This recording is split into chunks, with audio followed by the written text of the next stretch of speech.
प्रदेश कांग्रेस से एक बड़ी खबर सामने आई है। कांग्रेस के वरिष्ठ नेता नसीमुद्दीन सिद्दीकी ने अपने सैकड़ों समर्थकों के साथ पार्टी से इस्तीफा दे दिया है। उन्होंने कांग्रेस पार्टी छोड़ दी है।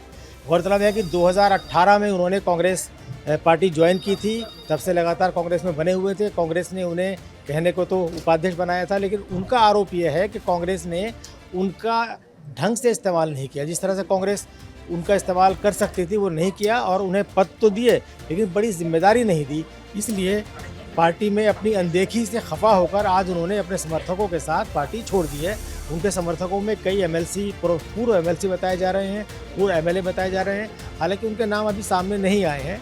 नसीमुद्दीन सिद्दीकी किसी ज़माने में बीएसपी में हुआ करते थे। बीएसपी में कद्दावर नेता थे और 4 बार जब मायावती मुख्यमंत्री बनी, नसीमुद्दीन सिद्दीकी नंबर 2 की हैसियत से उनकी कैबिनेट में शामिल रहे और मायावती ने उन्हें भारी भरकम मंत्रालय दे रखा था। और उसके लिए वो जाने जाते थे कि नेक्स्ट टू सीएम अगर कोई बीएसपी सरकार में होता था मायावती के बाद तो वो थे नसीमुद्दीन सिद्दीकी। लेकिन 2017 में मायावती ने नसीमुद्दीन सिद्दीकी को बीएसपी से बाहर का रास्ता दिखा दिया था। उन पर गंभीर आरोप लगे थे। उन पर आरोप था कि पार्टी फंड में उन्होंने बड़े पैमाने पर गड़बड़ी की है। बहुत सारे विधायक और सांसदों का जो टिकट होता है, उस टिकट के लिए जो पार्टी फंड आता है, उस पार्टी फंड में नसीमुद्दीन सिद्दीकी पर बड़े पैमाने पर गड़बड़ी के आरोप लगे थे। उसके बाद 2018 में नसीमुद्दीन सिद्दीकी अपने सैकड़ों समर्थकों के साथ कांग्रेस पार्टी में शामिल हो गए थे। कांग्रेस में शामिल होने के बाद कांग्रेस ने उन्हें जिम्मेदारियां दी, वेस्टर्न यूपी का इंचार्ज भी बनाया, और उनकी जिम्मेदारी ये थी कि जो मुस्लिम समाज कांग्रेस से खफा है उसे वो पार्टी से किस तरह जोड़ सकते हैं। इसीलिए उन्हें 2019 के लोकसभा चुनाव में कांग्रेस ने बिजनौर लोकसभा सीट से चुनाव लड़ाया था, लेकिन वहाँ वो करामात नहीं दिखा पाए। और ये पहला चुनाव था जो नसीमुद्दीन सिद्दीकी ने लड़ा था। उससे पहले वो कभी ना विधायक का चुनाव लड़े थे और ना कभी लोकसभा का चुनाव लड़े थे। मायावती की सरकार में जब वो थे तो वो एमएलसी बन करके वो आते थे। 2019 में मात्र 25,000 वोटों पर नसीमुद्दीन सिद्दीकी बिजनौर में सिमट गए थे।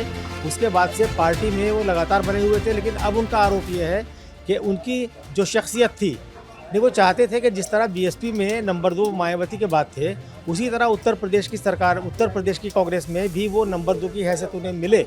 हालांकि कांग्रेस ने आधिकारिक तौर पे उन्हें पार्टी का उपाध्यक्ष भी बनाया, लेकिन अब उनका ये कहना है कि पद सिर्फ नाम मात्र का था, मुझे कोई जिम्मेदारी नहीं दी गई। ये बात सच है कि दिल्ली में उन्हें कांग्रेस के बड़े नेताओं के यहाँ चक्कर लगाते हुए देखा गया है। वो कहते थे कि मेरा यहाँ इस्तेमाल हो सकता है, मेरा वहाँ इस्तेमाल हो सकता है, लेकिन उनकी बात को पार्टी का आला कमान ने कभी इस तरह से गंभीरता से नहीं लिया और वाकई बड़ी जिम्मेदारी उन्हें नहीं दी गई। ये बात तो सच नज़र आती है। अपनी इसी अनदेखी से नाराज़ होकर आज उन्होंने अपने समर्थकों के साथ पार्टी छोड़ दी। आज यानी 24 जनवरी को उन्होंने पार्टी छोड़ दी है। उनका अगला कदम क्या होगा इस बारे में उनका कहना है, हालांकि उनसे सीधे हमारी बात नहीं हो पाई है, लेकिन कुछ पत्रकारों से उन्होंने बात की है लखनऊ में, उनसे हमारी बात हुई है। उसके मुताबिक वो अपने समर्थकों से सलाह मशवरा करके चर्चा करने के बाद अपने अगले कदम के बारे में बताएंगे। माना ये भी जा रहा है कि मायावती अपने आप को 2024 के 2027 में होने वाले विधानसभा चुनाव के लिए नए सिरे से खड़ा कर रही हैं। तो ऐसे में वो ये चाहती है कि उनके साथ जो लोग पहले रहे हैं वो फिर से पार्टी के साथ आ जाएं, और वो कुछ ऐसे युवा चेहरों की तलाश कर रही है और कुछ ऐसे लोगों की तलाश कर रही है जो अपनी पार्टी में अनदेखी का शिकार हैं और बीएसपी के साथ वो आ सकते हैं। हाल ही में मायावती ने अलग अलग इलाकों में कई दूसरी पार्टी के लोगों को अपनी पार्टी यानी बीएसपी में शामिल कराया है।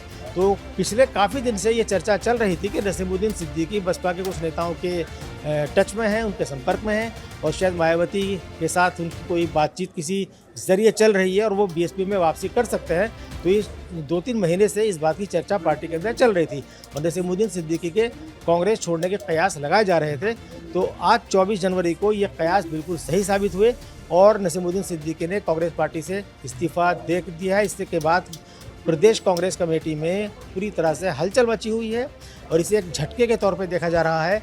कांग्रेस के जो प्रभारी महासचिव हैं अविनाश पांडे, वो इसको लेकर बड़े परेशान हैं। अजय राय जो कि प्रदेश अध्यक्ष कांग्रेस के हैं, वो भी नसीमुद्दीन सिद्दीकी के इस्तीफे से भौचक रह गए हैं अचानक। और वो ये इसलिए है कि कुछ दिन पहले दिल्ली में उत्तर प्रदेश में कांग्रेस को फिर से जिंदा करने के लिए उत्तर प्रदेश के तमाम नेताओं की एक बहुत ही अहम बैठक बुलाई गई थी। इस बैठक में अविनाश पांडे जो कि उत्तर प्रदेश के कांग्रेस के प्रभारी हैं, उनके साथ साथ प्रियंका गांधी भी इस बैठक में शामिल हुई थी। और उत्तर प्रदेश कांग्रेस कमेटी चाहती है कि प्रियंका गांधी किसी न किसी रूप में उत्तर प्रदेश में सक्रिय रहे, तो इससे पार्टी को जिंदा करने में उन्हें आसानी होगी।